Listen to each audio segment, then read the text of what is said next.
everyone, welcome back to the B-Movie Bunker. Today we're looking at 1991's Samurai Cop, brought to us by Amir Shervin.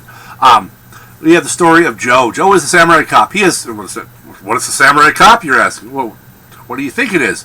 A samurai cop is obviously a big white dude who prefers to use a sword instead of a gun whenever possible when doing his coply duties. This movie, wow, it is corny and cheesy and cheap and stupid and ridiculous, and it's a lot of fun. And that's just, it's hard to say if you didn't grow up in this time period, and you grew up watching movies like this, which there were a lot of movies that were, that kind of cheaply made, and not always like, cheap as in we're trying to save a buck. It's the we only have $20. This is what we can afford to do.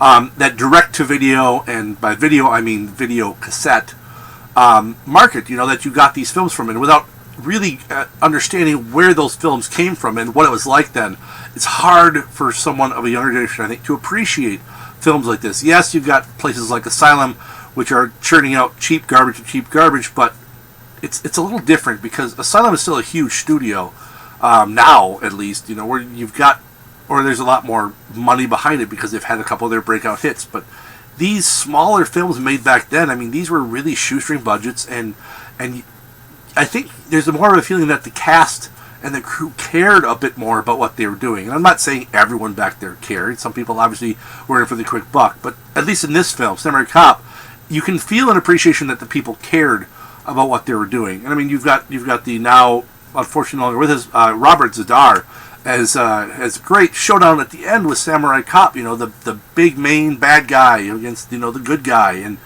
we find out that the greater your mullet, the greater your strength. As it was always in the 80s and early 90s. He with the best mullet shall rule. I also learned that this movie is obviously where Christian Bale got his inspiration for his Batman voice.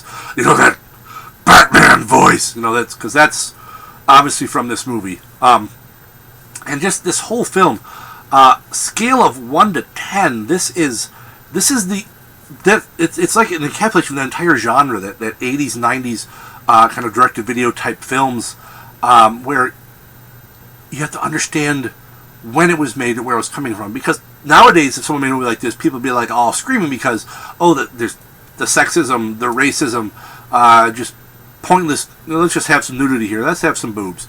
And I'm not saying films don't still do that, but it's the way it's so casually done back then is it's a reflection of the society from back then, of how casual some of these things were, and the rules obviously progressed and changed since then.